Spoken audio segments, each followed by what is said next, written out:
Here at Shaun of the Sides, we're keeping our hands sharp with the help of Case Knives, the sponsor of this episode. A tradition in my family for generations, Case Knives are. My granddad used to say the best cure for idle hands was to build something. In today's day and age, everything's done with a click, a swipe, or a tap. So put away the screens, pull your hands out of your pockets, and put them to work with the help of a Case Knife. You are listening to Shaun of the South, and I'm your host this evening, Sean Dietrich, and man, we got a great show lined up for you here this evening. This wonderful group of children you're about to hear on the stage behind me is the Savannah Children's Choir, everybody, the Savannah Children's Choir.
to read you a little bit of our mail tonight. A little bit of our mail sent in to us from listeners all over the nation who had nothing better to do than to sit down and write us a few sentiments from the heart, or our letters that are asking us to cease and desist with legal authority behind them.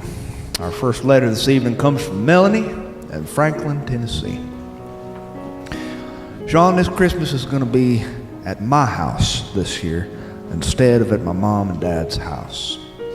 This is because my dad almost burnt down the house this year deep frying a turkey on the back deck. It's a long story, but it was a traumatic experience. Flames leapt from his pot and caught the siding on fire.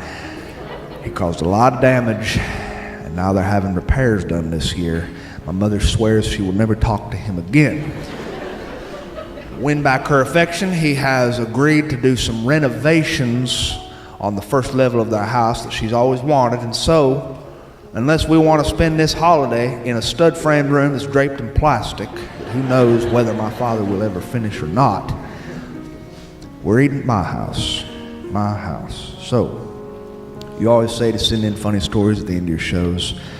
There you go. You're free to do with it what you like. Your friend, Melanie. Sandra Pritchett. Hi, Sean. My husband Greg and I have been fans of yours for quite some time. And I'm asking you to help us celebrate our 50th wedding anniversary coming up on December the 25th. We were reading your books before you were on the radio, and I like the way you take us on mind trips, twisting and turning down two-lane roads, some that only leave dust behind you.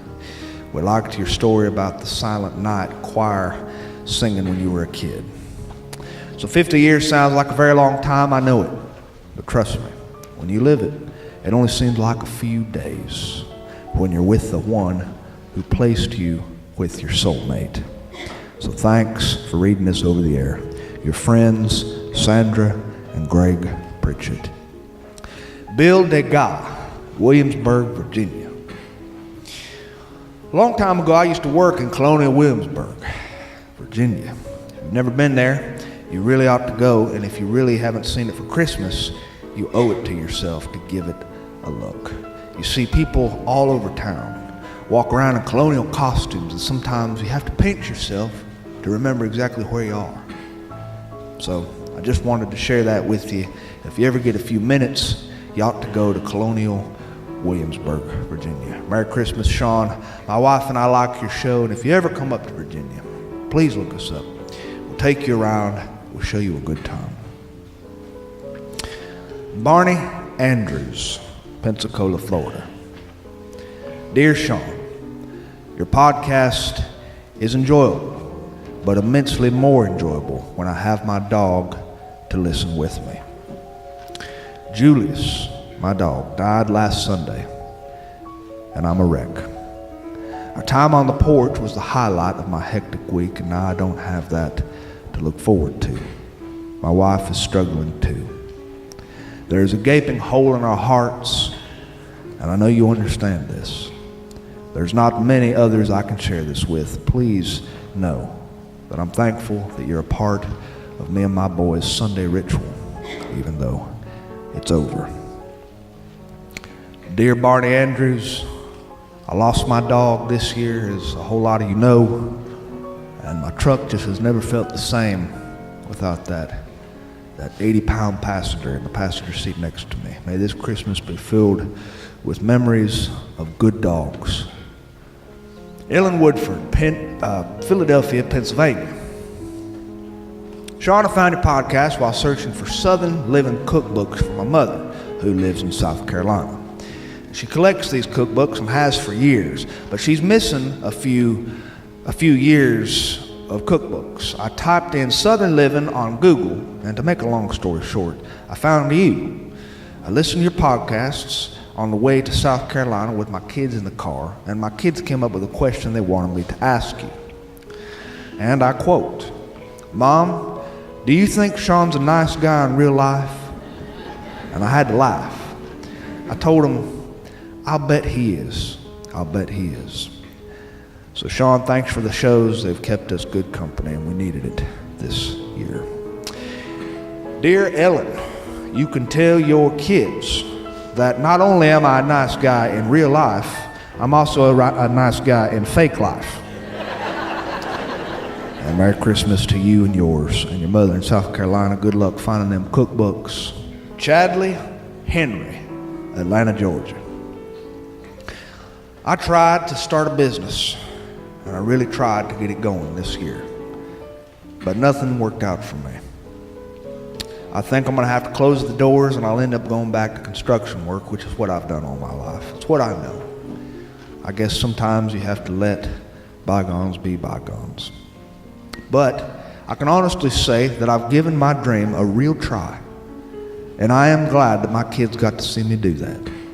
I'm glad they got to see me do something I was passionate about and follow my heart, even though the odds were against me. But I'll get through it. There are people out there a lot worse off than we are, and I've got to learn how to be thankful for what I got. It's going to be a beautiful Christmas this year because I have my family around me. And Sean, that's all that matters. I hope the same thing for you. Merry Christmas. Dear Chadley, Merry Christmas to you too, brother. Jenny Brills, Lincoln, Nebraska.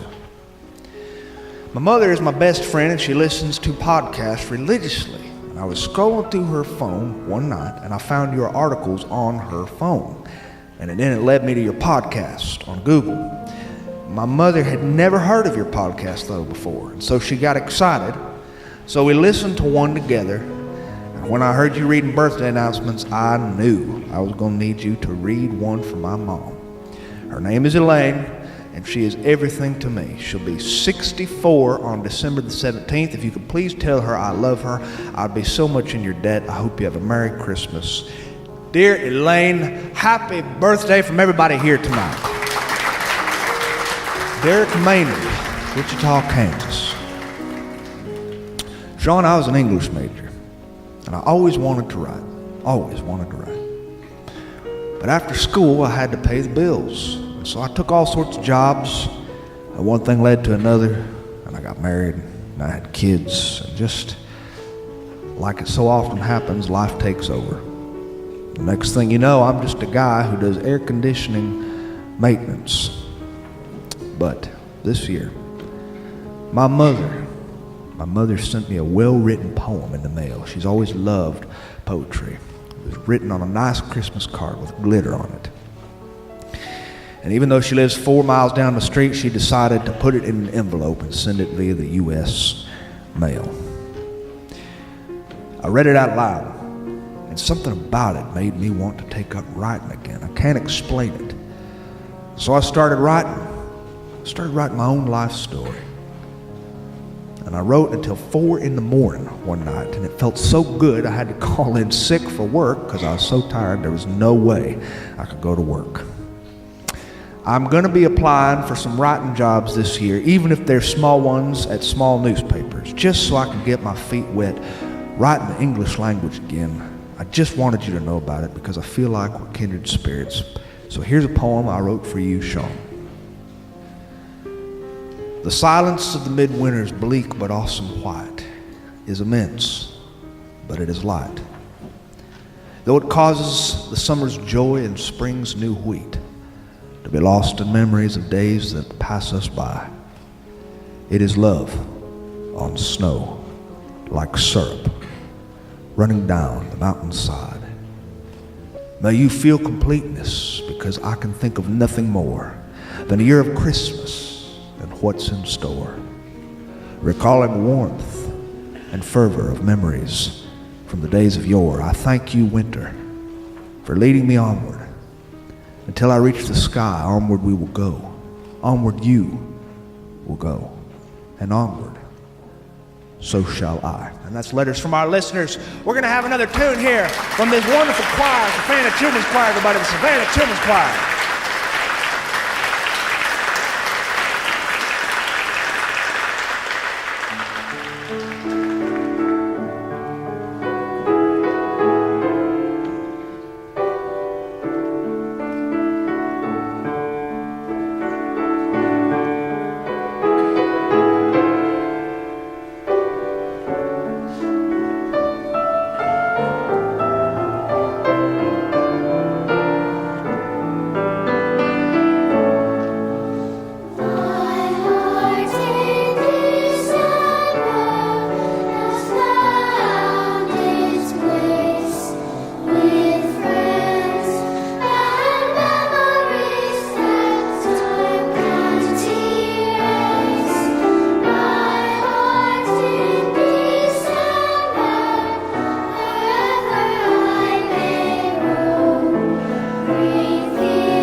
Well, winter has descended on Northwest Florida in full force, with full honors. And I, for one, am so excited about this, I can hardly stand to be around myself.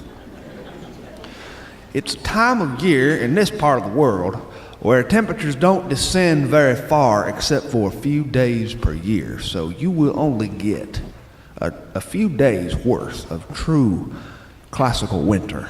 If you're lucky, and we were lucky last week, December, all its beauty, and the temperature descended down to 34 degrees. It was classical winter. But then, after 2 days of it, you are ready for it to warm back up. We are not designed to deal with the harsh realities of winter in this part of the world. Our physiology is not equipped to handle life in a frozen hell. When you experience too much winter, your body begins to shut down and you start to recall passages from your childhood of scripture from the book of Revelation. Because you realize this is probably what the judgment is like. The absence of all that is good. The sun is withdrawn from the presence of mankind, and the balmy breezes dry up into nothing but icy gusts that freeze your kidneys and make it hard to go to the bathroom. Yes, and in my house, what's even worse is you got to put on your coat to go to the bathroom. But I will be fair about this. I live in a place that is commonly known in this part of the world as an ambulatory asylum, or sometimes it is known as a escalating estate.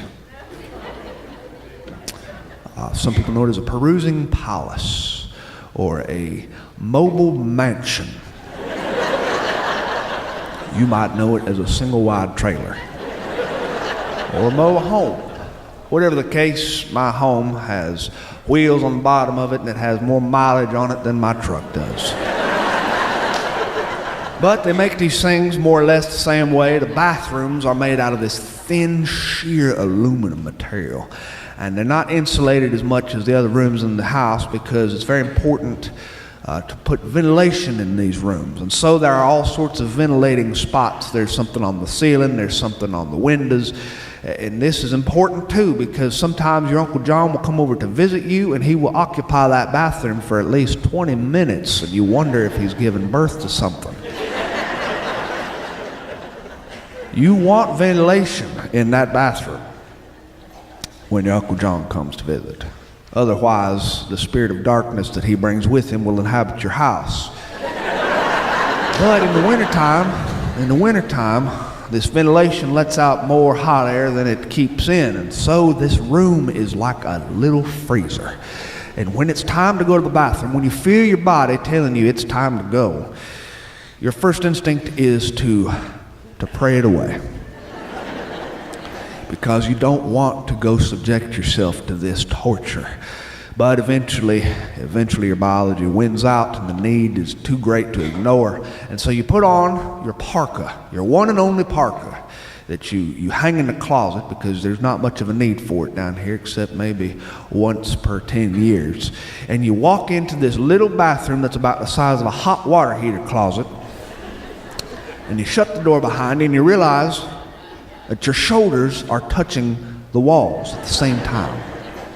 And you can see your breath, and you know that something has to be done, so you try to take care of business as fast as you can, but you can't shake the feeling that you are a can of refrigerated Spam.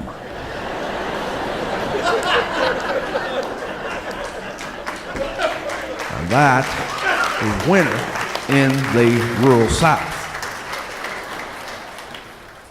Of course, some people on this world of ours are equipped to handle winter a whole lot better than we are. You can see them, and you know who they are, because they will be stepping out of cars that have a license plate that reads Wisconsin, or Minnesota, or Michigan. Yes, sir. These are people who come from different places and have learned how to suffer for the majority of their lives before moving to the deep south. And now, during the wintertime, they're walking across the parking lot to the hardware store wearing cargo shorts and a Hawaiian shirt. People from Canada are the worst. But we call them the snowbirds. A snowbird is somebody who's come from up north to avoid the snow. They're cheaters is what they are. They cheat. They get the summers up north where it's not too bad and you don't have a whole lot of mosquitoes. And then they come down and they get the winters down here in the south. You can see them eating at all your restaurants in town. They eat up all the seafood in your area because seafood to them is a novelty. And so they order seafood at the 2-for-1 deal restaurants because snowbirds are tighter than bark on a tree. And after they've finished eating their food, they'll leave $0.25 and $1 for a tip on the table, living right up to their reputation for being misers. My father used to say the only difference between a snowbird and a canoe is a canoe tips. They invade our world by the thousands at Christmas time. And we expect to see them almost. You gotta have them in your world to feel like it's Christmas. Something else you got to have in your world to feel like it's Christmas is very important is greenery. Got to have that greenery.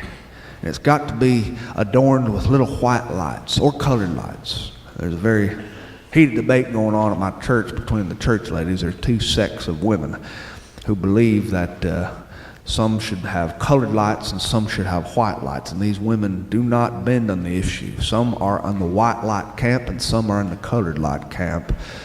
Got to have the smells of the cinnamon brooms in the corners. Got to have the sound of a crackling fireplace.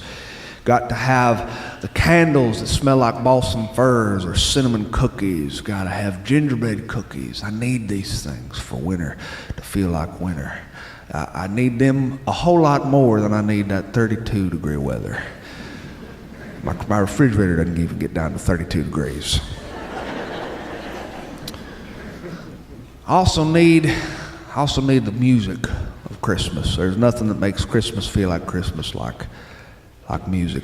I need to hear Bing Crosby sing, I'm dreaming of a white Christmas, just like the ones I used to know, where the treetops glisten and children listen to hear sleigh bells in the snow.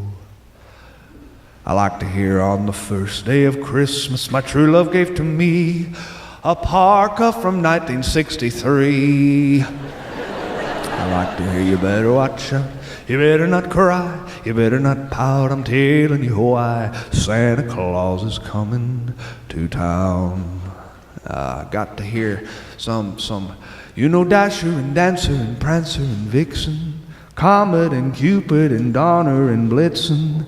But do you recall the most wonderful reindeer of all? You know the rest.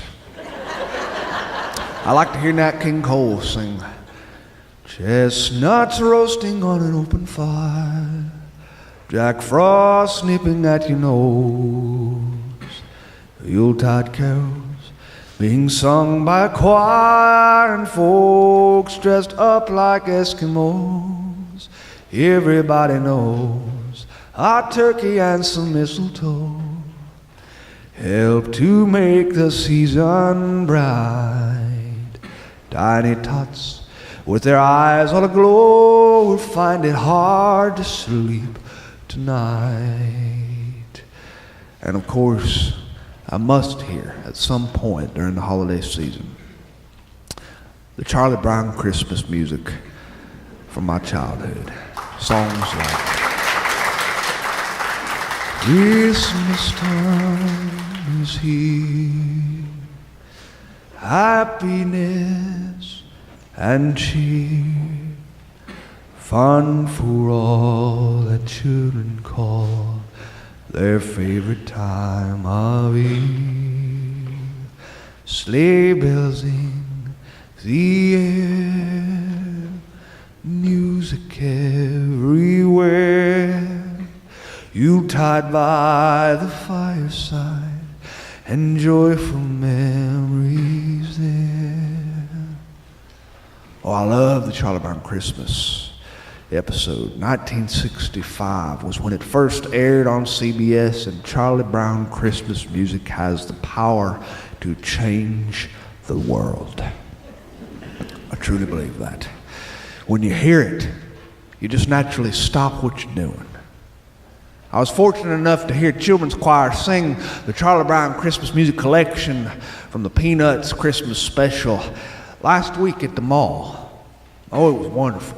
I got there early. I sat in a folding chair right there in the center of the mall underneath the big atrium. And the children's choir started filtering in. Their parents were with them. And all the kids were dressed up in their Christmas Peanuts regalia. One was dressed like Peppermint Patty. Somebody was dressed like Schroeder, and they were carrying a toy piano. There was one kid dressed like Pigpen. He was filthy, and I don't mean in the moral sense.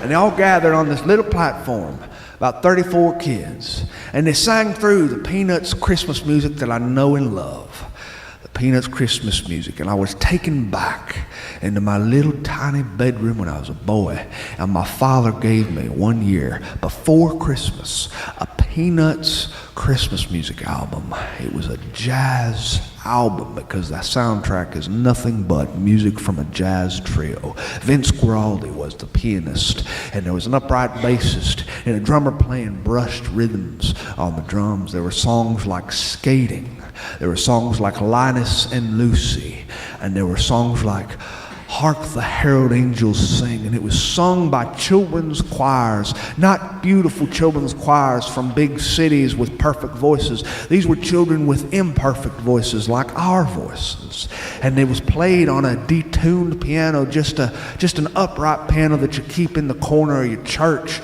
And they were played on pianos like our pianos. It sounded like music from my world, real music, not perfectly organized and mastered, edited music. I loved it. The children's choir would sing, they'd hum very softly in the background.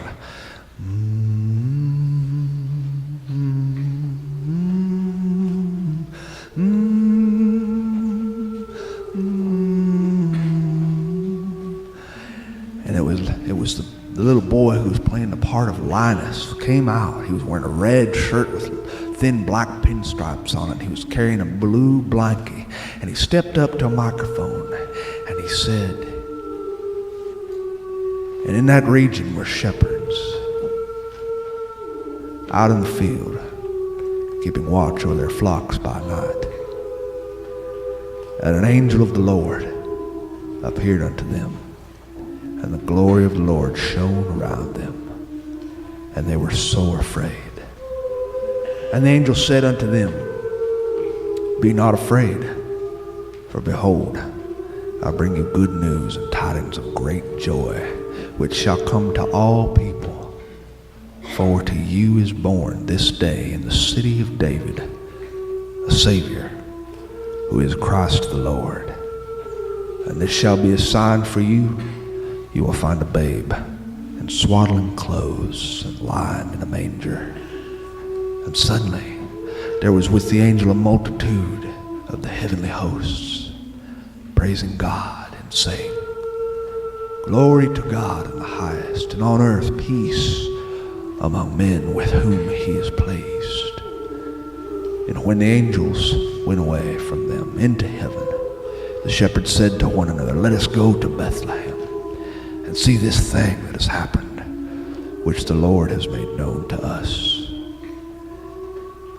And they went with haste, and they found Mary and Joseph and the babe lying in a manger.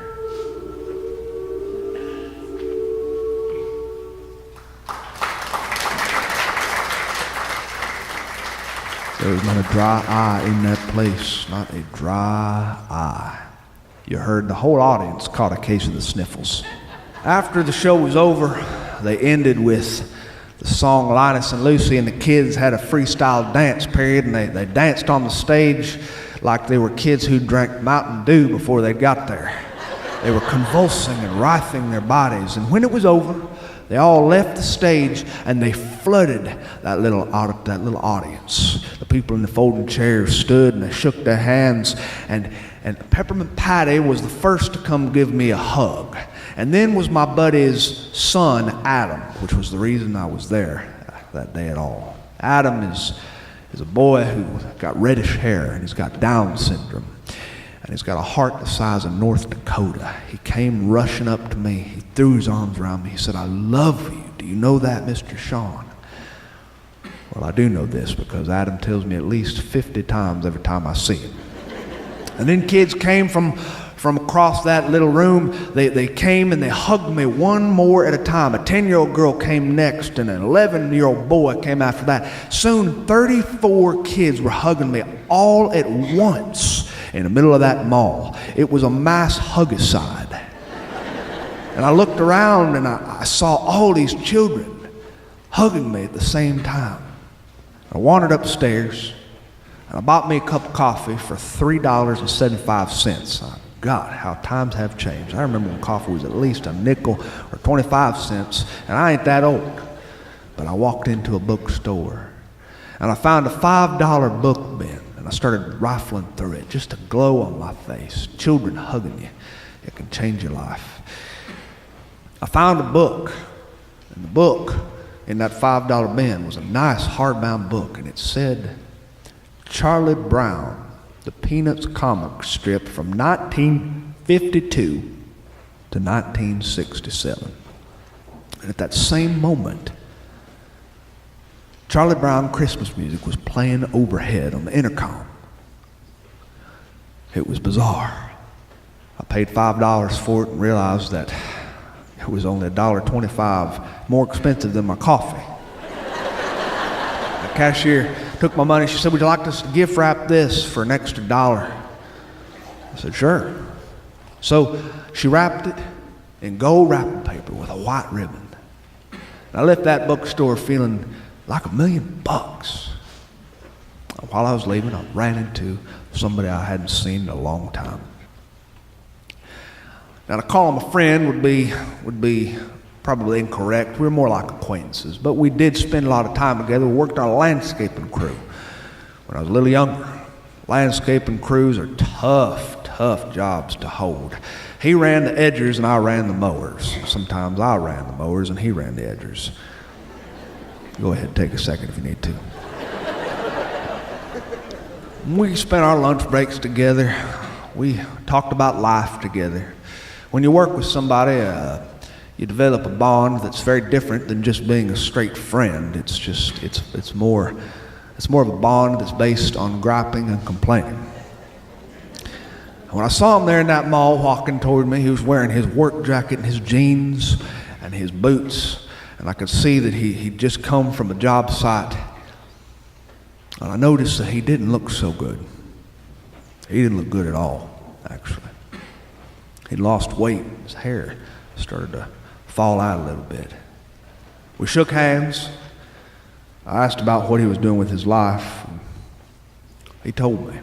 I won't go into details because it's none of my business, but his life has been very, very tough, especially for these past 2 years. Physically, very, very tough on him. He said, "I'm a wreck. I'm a wreck. I won't lie." He says, "I've been lying for too long. I've been seeing a therapist about it," he said, "because I'm not well." Well, he didn't cry about it, because landscapers don't cry.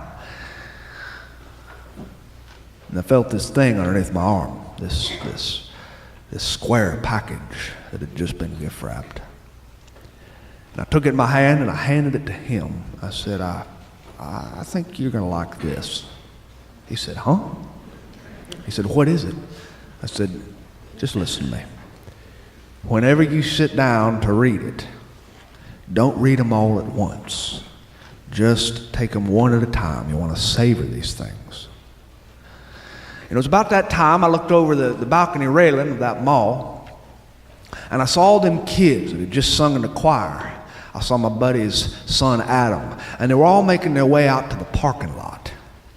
And I had me an idea. I looked at my friend, I said, "Do you have a few minutes?" He said, "What?" I said, "It'll be very, very quick, I promise. Just give me a few minutes." He glanced at his watch. He said, I don't know. He said, I really got to be going, really. Thanks though. I said, "Listen here. If you don't come with me, I'm going to push you down the escalator." And that was all the convincing he needed, I guess. And so I took him down the stairs. We rushed through the mall, and we caught up behind them kids, and we got out to the parking lot, and there they all stood, and I introduced him to every child. Every child shook his hand. And I asked the children, well, truthfully, I bribed them with candy.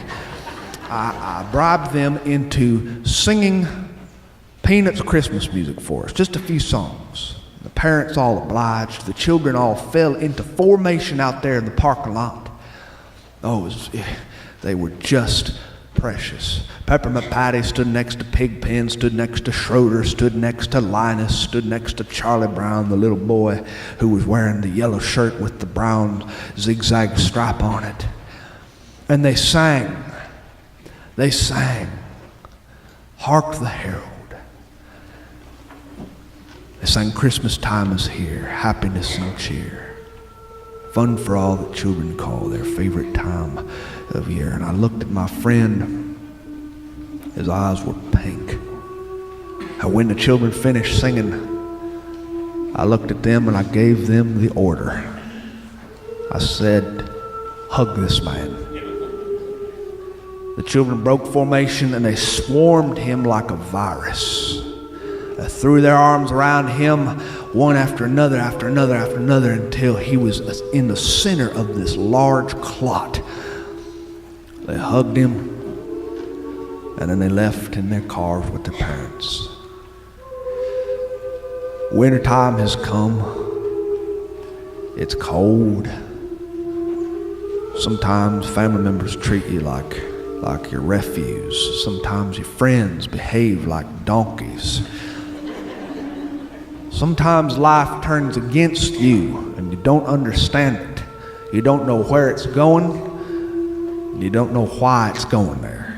Sometimes you wake up and your coffee maker don't work, the battery to your car is dead, your dog has diarrhea, the IRS sends you a bill in the mail for taxes past due that is astronomical, and then after that you open your cell phone bill and realize that you could afford a small house in Fiji for the price that you pay each month for your cell phone bill. You realize that your kids can behave like obstinate little heathens. You realize that your family is selfish and unkind, and you realize that your body sometimes turns against you, and you develop physical problems that lead to sickness, and nothing seems to be going your way. Loved ones die, and all you can do is miss them. And that's why I recommend, wherever you are, listening to this show, on the radio in your car, or in the kitchen, or right here in this theater here tonight, wherever you are, make it a point. Go find one thing that is related to Charlie Brown's Christmas. Your life could depend on it. Also, something else I'd like you to watch out for while you're out there among your fellow man, wandering to and fro and hither and yon in our world. Make sure you watch out and steer clear of those people who have Wisconsin and Minnesota license plates, because they're snowbirds who don't wear enough during cold weather to say grace over. Hey, thanks very much for having me this evening. It's been a wonderful pleasure. I want to wish you a Merry Christmas. Merry Christmas, everybody.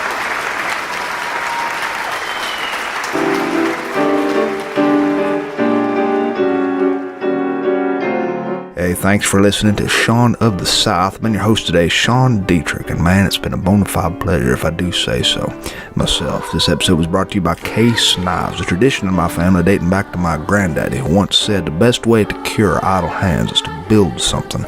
So keep your hands sharp this holiday season with a Case knife. That music you heard behind me today was the Savannah Children's Choir, a non-profit community-supported organization whose mission is to unite mentor, and transform Savannah's children into responsible, confident leaders through choral performance. Find anything more about what they do, visit savannahchoir.org. And while you're there, I hope you take the time to pick up a copy of their new holiday music CD. You won't regret it. To find anything more about what I do, you can visit SeanOfTheSouthShow.com, and there you can find archived episodes dating clear back to our very first one all the way to this one, which you just heard. And while you're there, I hope you take the time to drop me a line, tell me about your birthday announcements, wedding invitations, and grandparents' anniversaries, and I'll do my best to read them over the air because I love to do that sort of stuff for my friends. And speaking of friends, don't suffer from holiday insanity this year. Enjoy every minute of that insanity. Adios.